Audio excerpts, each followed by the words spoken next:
여러분 안녕하십니까? 뉴스데스크 제주입니다. 초강력 태풍 흰남노가 제주에 상륙할 가능성이 높아졌습니다. 태풍 흰남노는 지난 2003년 한반도를 강타했던 태풍 매미와 강도와 경로가 비슷하다는 관측이 나와 긴장감이 높아지고 있습니다. 이 태풍 흰남노가 어떤 위력을 갖고 있는지 박주연 기자가 보도합니다. 타이완 남동쪽 해상에서 남서진하고 있는 제11호 태풍 흰남노. 위성 영상으로 보니 태풍의 눈이 뚜렷하게 형성됐습니다. 시속 200km에 가까운 강풍으로 건물을 붕괴시킬 수 있는 초강력 태풍입니다. 흰남노는 내일 새벽 북서쪽으로 진로를 틀어 다음 주 화요일 새벽에는 서귀포 남동쪽 80km 해상까지 북상할 것으로 보입니다. 중국 대륙의 티베트 고기압과 일본을 뒤덮은 북태평양 고기압 사이를 따라 이동하면서 제주와 한반도로 향할 것이라는 분석입니다. 2, 3일간 정체하다가 움직이기 시작하면 9월 4일 오후부터는 제주도 남쪽 먼바다를 시작으로 영향을 주겠고요. 9월 5일과 6일에는 제주도 육상에도 영향을 줄 것으로 보고 있습니다. 지난 2003년 최대 순간 풍속 초속 60km로 역대 1위를 기록하며 많은 피해를 남겼던 태풍 매미. 흰남노의 최저 중심 기압은 19년 전 매미와 비슷한 945헥토파스칼인데다 매미의 경로와도 비슷한 것으로 분석됐습니다. 태풍 강도로 보면 거의 매미급의 강한 강도를 가지고 있고요. 태풍의 크기도 지금 상당히 커서 한반도로 접근하게 되면 상당히 큰 피해를 유발할 수 있는 태풍 같습니다. 태풍 북상에 대비해 해경은 연안 해역 사고 위험 예보를 주의보로 격상했고 이번 주말 예정됐던 제주 레저 힐링 축제 등 행사도 줄줄이 연기됐습니다. 태풍이 밀어올린 따뜻한 수증기가 북쪽의 차가운 공기와 부딪히면서 제주에는 오늘 오후부터 비가 시작됐습니다. 제주에는 모레까지 최고 300mm가 넘는 많은 비가 오겠고 태풍이 제주에 근접하는 다음 주 월요일부터는 500mm가 넘는 폭우가 쏟아지겠다고 기상청은 예보했습니다. MBC 뉴스 박주연입니다. 고기잡이를 하는 어선 선원들이 상습적으로 마약을 투약했다 구속됐습니다. 이 선원들의 마약 투약도 심각한 문제지만 더 심각한 문제는 이 국내선 항공기 보안 검색에 있었습니다. 이들에게 마약을 공급한 판매 측은 아무런 제지 없이 마약을 소지한 채 제주 공항을 드나들었던 것인데요. 어떻게 버젓이 이런 일이 가능했던 것인지 김찬현 기자가 보도합니다. 해경 수사관들이 한 가정집에 들이닥칩니다. 집안 곳곳에서 주사기가 나오고 벽에 걸린 액자를 들어올리자 숨겨둔 주사기 더미가 발견됩니다. 뭐 이거 시험 없네. 이거 처음 본다니까 저희가. 처음 본 거요? 네. 해경에 긴급 체포된 선원 2명의 숙소에는 100명이 넘는 사람이 동시 투약 가능한 필로폰 3.25g이 발견됐습니다. 이들은 지난해 11월 평소 알고 지내던 40대 여성으로부터 제주공항에서 필로폰 5g을 건네받은 것으로 드러났습니다. 이 여성은 부산에서 마약을 소지한 채 제주행 항공기를 탔지만 보안 검색을 모두 통과했습니다. 이렇게 제주에 들어온 마약은 또 다른 선원에게 전파됐습니다. 해상에서 장기간 조업을 하면서 수면도 부족하고 힘든 일들을 하기 때문에 피로감을 없애기 위해 마약을 투약한 것으로 보고 있습니다. 국제선과 달리 국내선은 보안 검색에 마약 탐지견이 이용되지 않기 때문에 사실상 몸에 마약을 지니고 타도 이를 잡아낼 방법이 없습니다. 해경은 마약 판매책 1명과 선원 3명을 마약류관리법 위반 혐의로 구속했습니다. 해경은 또 마약을 공급한 윗선을 추적하는 한편 다른 선원들 사이에서도 마약 투약이 있었던 것으로 보고 수사를 확대하고 있습니다. MBC 뉴스 김찬현입니다. 초등학교 안에서 후진하던 차량에 어린이가 치여 다치는 교통사고가 발생했습니다. 보통 학교 밖 어린이 보호구역의 교통사고는 형사처벌도 받을 수 있죠.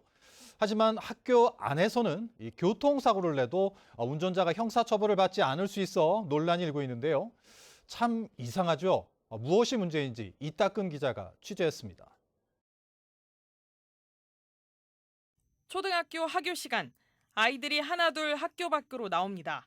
정문 밖에 있던 승용차 한 대가 후진을 하며 학교 안으로 들어가다 걸어가던 어린이를 미처 발견하지 못하고 그대로 부딪힙니다. 이 사고로 피해 어린이는 다리와 허리 등을 다쳐 전치 2주의 상해를 입었습니다. 그런데 학교 안은 법적으로 도로가 아니어서 어린이 보호구역으로 지정되지도 않았습니다. 정문 앞까지 도로가 이어져 어린이 보호구역으로 지정돼 있지만 학교 정문 안으로 들어온 순간 보호구역을 벗어납니다. 이 때문에 학교 안에서는 교통사고를 내도 사망사고나 뺑소니 또는 음주운전 등 중과실이 아니면 형사처벌을 받지 않습니다. 학교 앞에 있는 친구를 사고를 내게 되면 어린이 보호구역 사고인 거고, 안에 있는 애를 그 사고가 난다면 그거는 어린이 보호구역 사고가 아닌 게 이게 얼마나 이상한 겁니까? 지난 2019년에도 충북 충주의 초등학교 안에서 어린이에게 전치 8주의 상해를 입힌 운전자가 불기소되는 등 비슷한 논란은 이어지고 있습니다. 학교 내 운동장이나 주차장, 정문 입구와 같은 곳에서 일어난 교통사고에 대해서는 교통사고 처리 특례법상 어린이 보호구역 내 안전운전 의무 위반 및 민식이법 적용이 어렵습니다. 올 들어 제주에서 발생한 어린이 교통사고는 160여 건. 전국적으로 학교 안에서도 교통사고가 잇따르면서 운전자를 처벌하는 도로교통법 개정안이 발의되기도 했지만 국회의 무관심 속에 폐기됐습니다. MBC 뉴스 이따금입니다. 제주에서는 어제 코로나19 확진자 1,047명이 발생했고 오늘은 오후 5시까지 687명이 확진 판정을 받았습니다. 현재 도내 위중증 환자는 5명, 격리 치료자 수는 7,200여 명입니다. 최근 일주일간 확진자는 8,300여 명으로 지난주보다 4천여 명이 줄었습니다.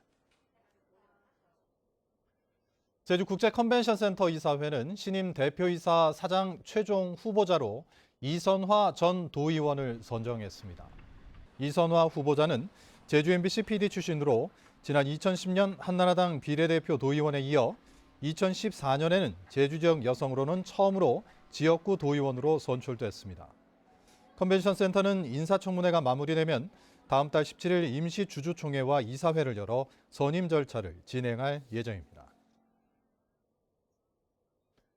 제주도 산하 출자 출연기관들의 경영실적 평가 결과가 하락했습니다.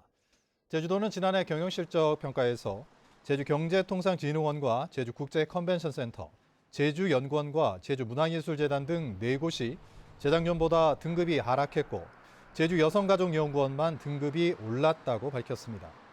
이번 평가에서는 제주신용보증재단이 가장 높은 가등급을 받았고 제주문화예술재단은 가장 낮은 마등급을 받았습니다. 제주경찰청은 검사를 사칭한 전화금융사기 조직의 현금 수거책인 40대 남성을 구속했습니다.